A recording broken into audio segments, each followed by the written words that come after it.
You're watching Toronto Sports Rush on the Bet Rivers Network. Hello and welcome everyone to McGuire Mondays on Toronto Sports Rush. I'm Julie-Stewart Binks, joined by Pierre McGuire, and we are talking, of course, about the Toronto Maple Leafs. Game 1, a massive win, 6-2 over the Ottawa Senators. It was just like it was in my childhood, in my adolescence, where my Leaf fandom really began and grew and became just some of the core memories of who I am as a human being was the Toronto Maple Leafs beating the Ottawa Senators in the first round. Of course, right now, Pierre, a very different iteration for both of these teams. But as I sit here in my childhood bedroom in Toronto with a picture of the Stanley Cup winning team in 1967 behind me, if you are a Toronto fan, you are a Toronto Maple Leaf, you have the pressure of the world on your shoulders and you have so much expectations on you, regardless of the season. Having a win like that in game 1, when you historically haven't done that well, how much does that just calm everyone down? A lot, Julie, and it's really nice to visit with you on this Monday morning. I think the biggest thing, though, when I think about the Leafs game last night, it was all the preparation that went into 82 games during the regular season. It was about being more responsible defensively, being better in terms of face-off plays, really understanding the importance of shot blocking, understanding how they wanted to forecheck, being strong in the opposition slot, not just trying to be a toe-dragging team, being a hard, physical, intense playoff-style team. I think all those lessons learned through the first 82 games carried over into game 1. And I think that allows everybody to feel a little bit bigger, a little bit faster, a little bit stronger, and a little bit better about themselves. Right. There's a lot of great things for Leafs fans to take from this. There's also good things for Sens fans to take from this too. But if you were to look at this score and you were someone who hadn't watched the game, what would be maybe a misconception about a Toronto Maple Leafs 6-2 win over the Senators in game 1 had you just not seen the play? What a good question. And I think, Julie, the biggest thing is that it was 6-2. It wasn't a blowout at all. The power play for Toronto was really efficient, 3 for 6. So that mattered. The power play for Ottawa wasn't very good, 0 for 2. So there's a huge discrepancy in terms of how you would evaluate the game. The other thing is, and we've talked about you and I, Anthony Stolarz, since the start of the year. Thought he was one of the biggest steals in free agency last summer. Anthony Stolarz had to come with some huge saves, especially at the start of the second period. There was one against Tkachuk. There was one against Pinto that I remember. And there were numerous other ones when the score was tight that he had to come up with. So I think that if you're a fan looking at this and you hadn't watched the game, say, oh, they blew him out. But it was a little bit closer than what the final score actually was. Right. There was a moment there when it was 4-2, when it felt like if you're well, when it's 4-1, well, we won't go back into that. But when it was 4-2 and then Morgan Rielly scores, and Morgan had maybe not had necessarily the best game up until that point, and he has struggled this year. But as we have talked about, he has sort of found a bit of chemistry with Brandon Carlo. But seeing number 44, Morgan Rielly, turn into playoff Morgan Rielly, was that, I mean, how much does that do for even just the confidence of the entire team, seeing him score, but then also he put the game in a very different echelon at that point, making it 5-2. Well, he's an important player for them, no question, because he can transport the puck. He can move the puck. He's going to be on the power play time when they go to the second power play in particular, and he's going to log minutes. So you talked really, I think an important factor is the addition of Brandon Carlo to the team and the chemistry that's starting to evolve between the two of them. In a defense partnership, it's a little bit different than forwards. In a defense partnership, there has to be trust. There has to be this unbelievable ability to trust your opponent, not your opponent, sorry, your partner. And I think there's that trust there, Julie. I do, and that matters a lot for a player like Morgan. But, you know, it's interesting. You texted me last night. I'm not trying to let any secrets out. And you said, boy, that goal is going to help Morgan Rielly. And I was like, yep, you're 100% right. It is. And you could see he just started to surge after he scored that goal. So I thought it was really important for him and for the team. Right. Yeah. We were messaging about that. And I actually messaged his former coach in Moose Jaw, Mike Stothers, about that as well, just because I know that he knows him well. Yeah. He's watched him in the playoffs. And he just said that's what Morgan does in the playoffs. Like, he's had a bit of a difficult season comparatively, but that he Stutz was just saying that like the fact that this is what he does in the playoffs so many times. Okay, so we look at the power plays that the Leafs had. Quite a few, and if you're an Ottawa Senators fan listening to this, you're a masochist right now because I don't know why you'd be listening to Toronto Sports Rush after your team just got shellacked by Toronto. But the fact is like Toronto capitalized on these power plays in such an elite way, it looked like. I mean, they scored these 3 goals within 10 seconds, each one of them, and they took advantage of those opportunities. Pierre, in what way maybe would you say, how much of that was maybe Ottawa's penalty kill not clicking, and how much of that was Toronto's units really finding and solidifying their way? More about Toronto than less about Ottawa. Toronto's power play was really effective. Now, there were a couple in the third period that I didn't like. They were too casual to start the third period with a power play. Agreed. And they turned pucks over, and they were also later on in the third period, they were too casual. So I think that'll be a point of emphasis for Coach Berube going into game 2. We get power plays, we're not going to be casual. We're going to be hard on it. But all that being said, I thought the Nylander goal in particular off the faceoff was a thing of beauty. Just the way they move the puck around, the Matthew Nyes goal, the tail end of the third period, that's a thing of beauty because that's where Nyes has to go to score. And the play made by Matthews to get the puck to Nyes was really special. So there was a lot in that I really liked for Toronto. I blame less on Ottawa and more credit to Toronto. But here's the one thing. If I'm Travis Green, coach Ottawa, I'm telling my guys, we did not have cross-checking in the game plan. Their utilization of the cross-check last night was silly. And that's got to be a point of emphasis for them going into game 2. If they do that again in game 2, they're going to get buried in this series. Right. I mean, you make such a great point. They were very undisciplined. The cross-checking was very noticeable. You look at the one against Austin Matthews in the corner, obviously against John Tavares up into the chin there. I know that people were. What do you think? What do you make about the fact that that was just a minor penalty against Austin Matthews and not originally the 5-minute major that had been assessed? You're talking about Adam Gaudette in the corner when he crossed-checked Adam Matthews. Gaudette. Yeah. I didn't have a problem with that one as much. The one that Julie, the one that I had a problem with was Ridley Gregg and the cross-check to Tavares' face. There's a history there going back to when Ridley Gregg slapped the puck into the net in Ottawa. Of course. And look, I won't even pretend. I coach Ridley Gregg's father. I was part of Ottawa when Ridley Gregg was drafted, and I talked to him a lot during his years of junior. Big fan of the kid, but he can't be doing that. He's lucky he didn't get more than 2 minutes. I thought that merited a little bit more than that. I'm not sure it was a major, but it could have been a double minor. Right, the one with Tavares, like how he kind of got him in it was like a weird, the up. Yeah, they had some very interesting different types of cross checks. Okay, so I agree on that. I believe that, they were a little bit undisciplined and that was almost to be expected with a team that hadn't been in the playoffs since 2017. They're going into Toronto. There's all this, all of this stuff being said about there's going to be blood and a battle and all this kind of stuff. But what do you make about the fact that there were 8 power plays for Toronto? How do you feel? I know we won't go into particularly refereeing, but if you are Travis Green, would you feel as though, the calls were potentially in the Leafs' favor sometimes? No, I would not. I would actually not let my players off the hook. And I tell them, you want to win this? We're going to play 5-on-5. Because when we play, and I'm going to show them the tape. When we played 5-on-5, we dominated them in their own zone. We created numerous scoring chances off the rush, and we frustrated their better players. But when we go down a man, we're feeding the fuel. We're feeding their fire with the penalties. And we can't be doing that. So I would be hard on my guys on that. I'd say if we don't get more discipline, we're not winning the series. It's that simple. So it's in your hands. You decide how you want to play it. We can still play hard whistle to whistle.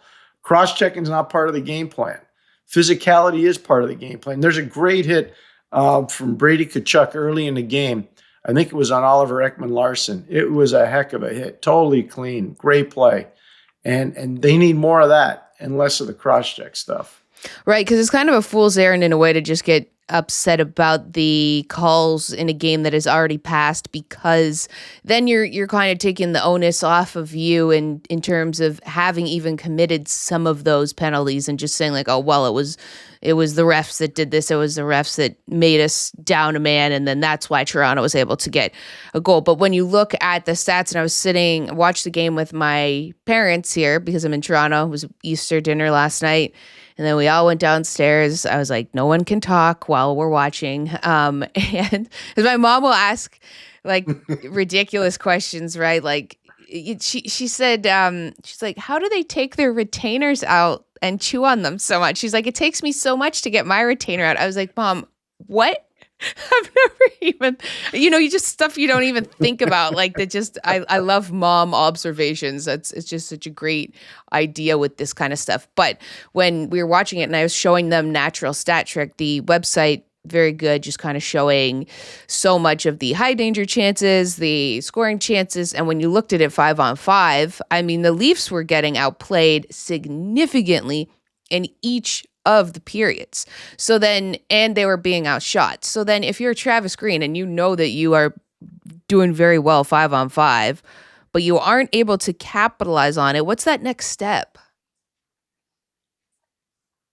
I might want to change the matchup. I might want to get Kachuk, Stützle, and Giroux away from Nyes, Matthews, and Marner. I might change them on the fly because I'm not sure I want that matchup. I think I'd rather have Greg, Pinto, and Amadio against that top line for Toronto. So I want to give Toronto a different look. I want to plant a seed of doubt in Nyes, Matthew, and Marner's mind in terms of we're going to be physical with you. You're not going to be playing against offensive players. You're going to be playing against defensive players. I'd want to get my best players, Kachuk, Stützle, and Giroux, more opportunity against maybe lesser players for Toronto, even though I like Toronto's roster. I think I've said it to you for a long time. On paper, they're the best team in the East. On paper. Doesn't mean they're the best team, but on paper, they have the most talent of any team in the East. Doesn't mean they're going to win. But that's what I would probably try to do going into game 2. Subtle little adjustments, but nothing major if I were Ottawa. Okay, so the matchups are a big one. We saw at the end of the game, 44 seconds left, 10 different penalties. I just felt like 10 guys had penalties. It was just like a lot of numbers being set out at once. And all we know is that this game ended with a lot of bad blood. So that's in how do you feel, in what way that will carry over? Like what does that sort of mean to both of the teams?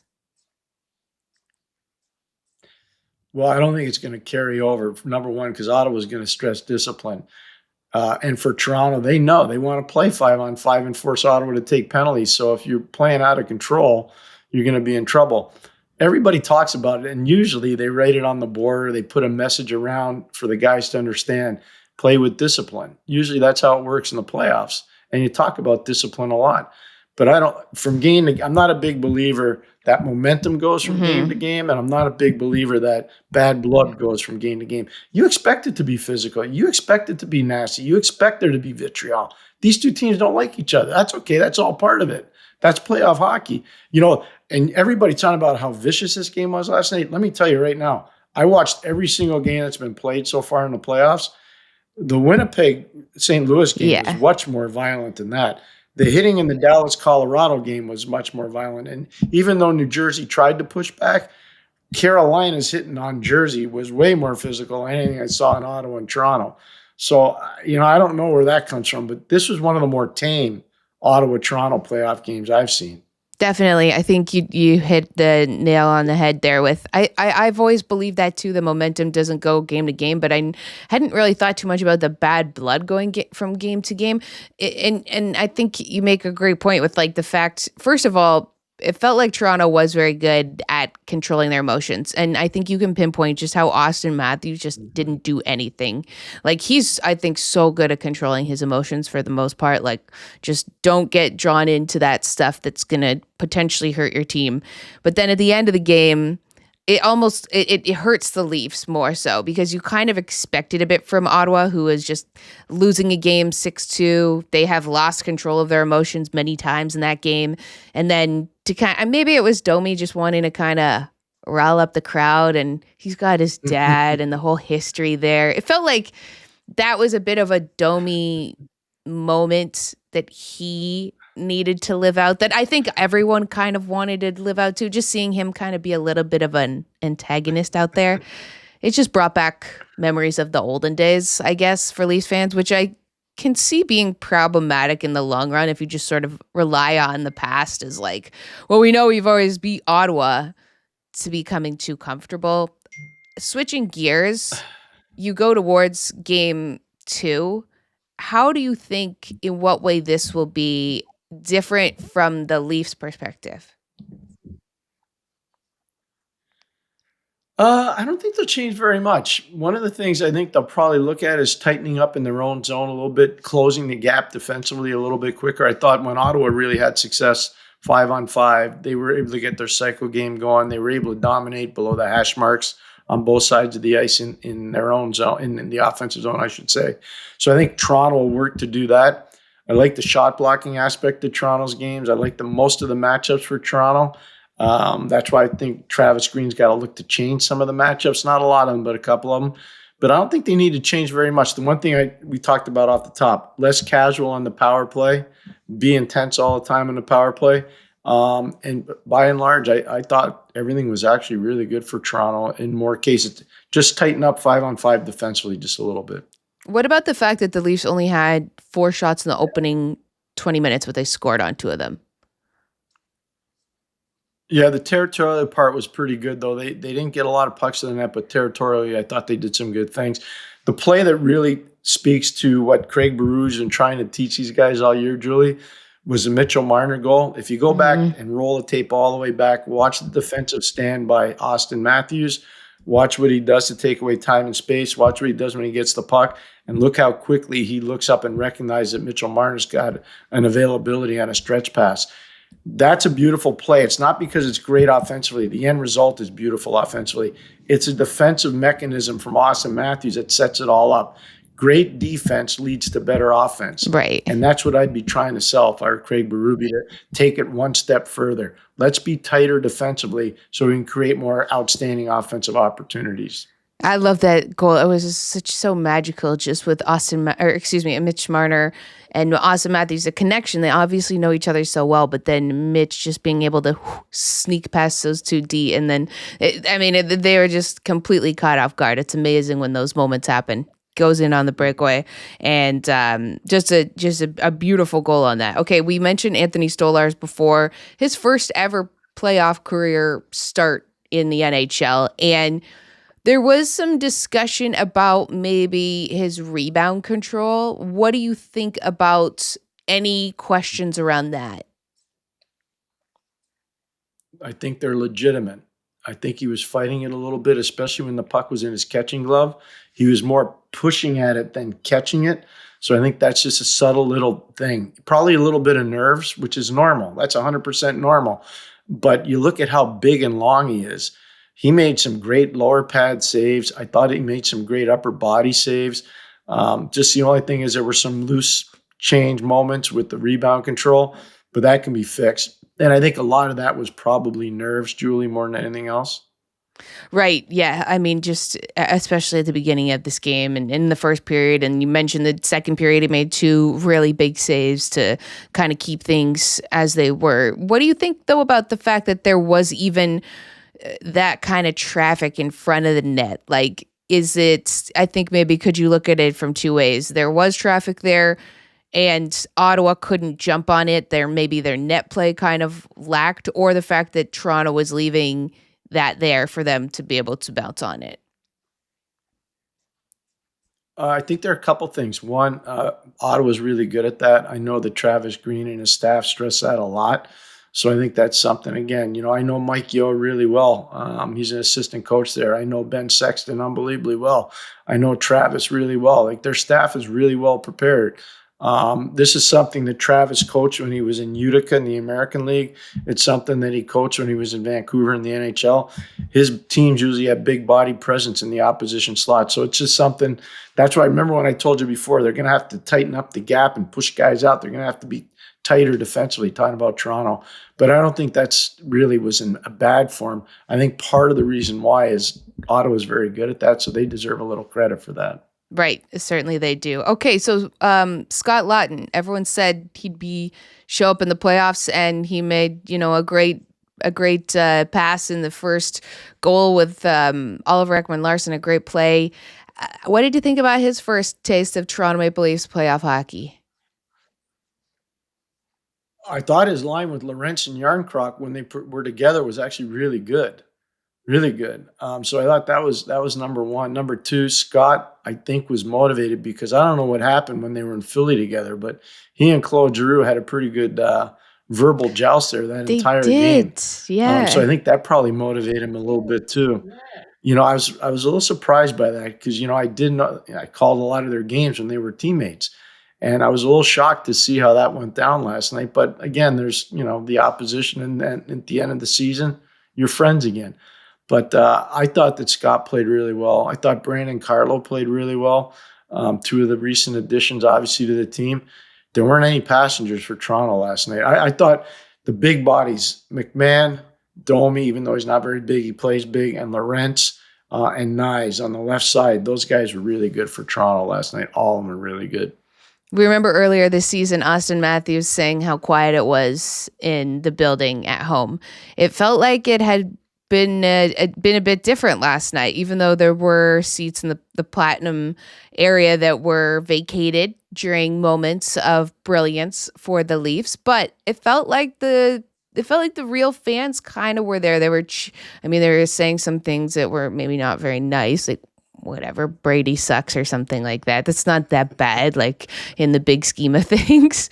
But what do you make about even just, I think, the tempo of Toronto?